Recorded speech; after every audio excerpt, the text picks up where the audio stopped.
Gary, have you ever done 2 games in 2 days before in your playing or managerial career? I don't know, I might have done. I think in my day, sometimes when there was a fixture backlog, I'm sure I've had that at some stage. But then we were men then, weren't we? And we could play 7 days. Listen, if you love playing football, you can play every day and you train every day. Of course, we're not planning on playing the same team, that's obvious, in over 2 days. But of course, you've got from the Tuesday, you're going to have your 5 subs who are all going to be on the bench on the Tuesday. So it's just like a reserve game on the Wednesday, really, like everybody has. It's just that we're not in a reserve team. It's very hard for us to keep our fringe players and young players fit, match fit, because we've got no reserve games. And so we'll class this not as a reserve game because it's a very important game, but it's the lads that won't play that play on Tuesday, of course, won't play on Wednesday. So it works out all right for us, and it works out okay because some of the boys put themselves forward, in a better position than they might have been before the game. So it's been good for them, and it's been good for our club. How important was it, because you were trying to do it straight after the end of the game to keep that Kidderminster game and keep the league ticking over? Yeah, you need to keep the league ticking over. You can see, we're still going to get this sort of weather, and if we get the snow that they got in Scotland, then there's going to be games called off and all sorts of shenanigans later on at the end of the season. And we can't just think, oh, we'll wait and see. You've got to try and plan for all the eventualities, and we are. We're brainstorming as much as we can and having a look at it so we don't get caught out later on, and that's what we're doing. We're managing the season like you have to do. You talk about getting points in credit. It's almost important to get games in credit, isn't it? Just to almost keep ahead of the rest. Yeah, so you want both. Yeah. If you can, but it doesn't always work out like that because somebody's lucky enough that the weather doesn't reach them, and then they play and you don't, and then you got another team that might be in the trophy that you can't play. So then you got to work out what you're going to do about that. So we've had a look at everything, and trust us. We're on top of it as best we can be. Given the circumstances of the last week, it seems a long time since that Boreham Wood game, doesn't it? For a lot of the players, how fresh in their memory and your memory is your disappointment from that?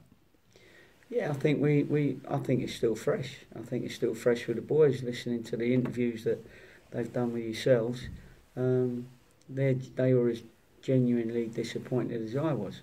And on the day, we did create a lot of opportunities. Now we've got another game on Tuesday against Kidderminster, where it's like a wounded animal, as they say, which is very dangerous, and they haven't played for a long time. I felt we couldn't afford another few days before Sunday, even another extra day, to not have a game. So it was important for us. I'm sure Kidderminster would feel it's important as well.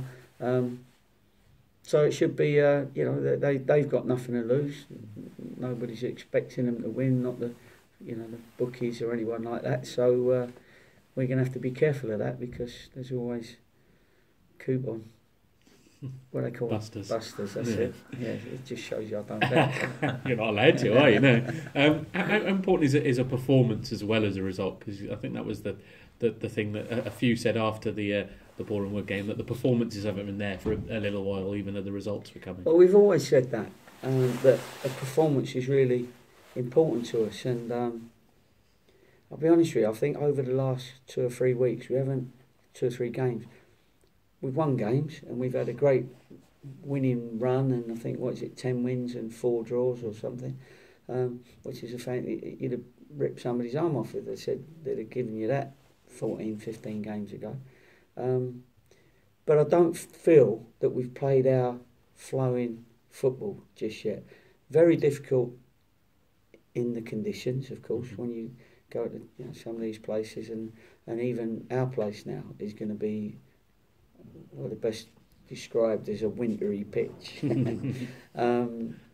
and are well played on pitch, of course. But and that's going to be the case anyway now. I think we lost out there early season on the pitch. You know, I think the new fellas, Matt Uttridge is doing a great job under difficult circumstances. But when we needed to renovate the pitch at the start of the season, we didn't do it well enough. And I was saying that at the time. And so we're reaping, what's the opposite of rewards? We're reaping that's what's happened. So that's why, of course, I mean, you've got too many games on the pitch already, but then people will say, well, hold on a minute, you want to play 2 games in 2 days. It's because we need to play those 2 games in those 2 days for our management of our season. But the pitch itself is because it wasn't strong enough. The seeds, there wasn't enough seed, we didn't take the top layer off, which we should have done. I am a bit of an expert because I've been at a lot of clubs where the pitch is very, very important. And I don't think it's anybody in particular's fault. I'm not blaming anyone, but I just blame the sort of situation and how it developed, and people made some wrong decisions early in the season when we were laying a new pitch. We didn't lay a new pitch. We just topped up the old one, which was also useless. Obviously, you can't change that now. Do you answer the first question? do you have to change your style then, maybe, to change the way you set up and go about it? Well, of course you do, because if you want to play little short passes around, then it's not going to happen because the ball's not going to get there. So there's a lot of game management within a game, let alone over a season, and you do have to be aware of the state of your pitch, or the condition of your pitch is probably a kinder word. Yeah. Dan Holman is eligible to play Tuesday. Is he fit to play?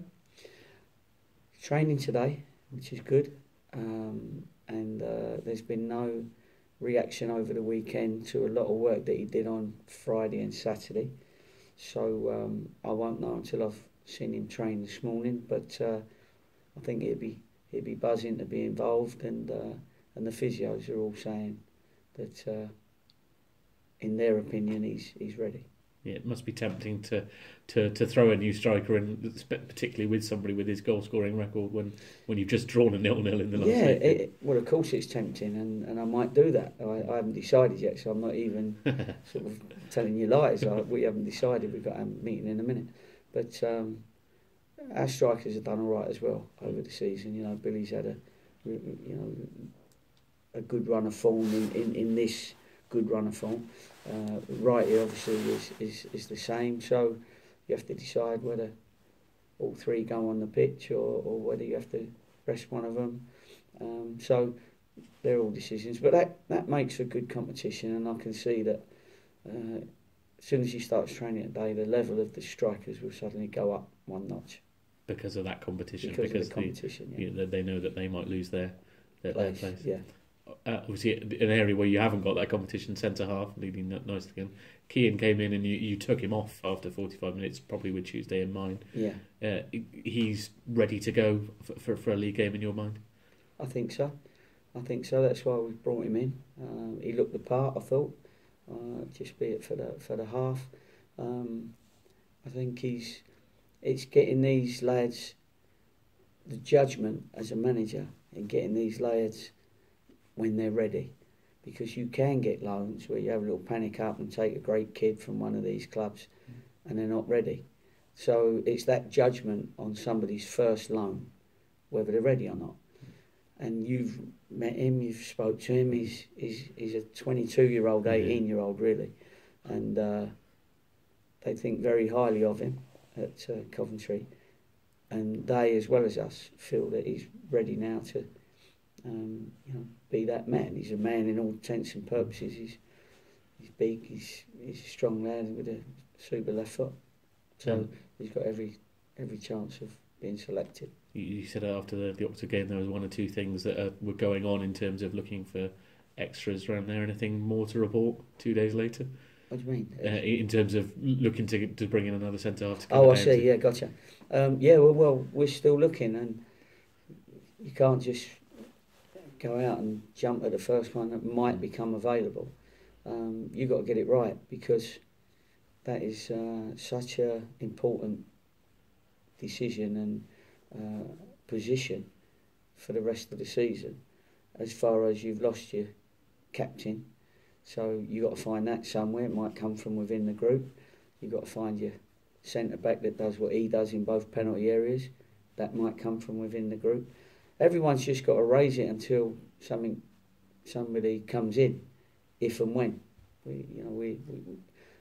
Anyway, if you was 20 points clear and had 25 players in your squad that you liked them all, you're still looking. You always are, just in case a rainy day comes, and you've got to be aware of what's out there.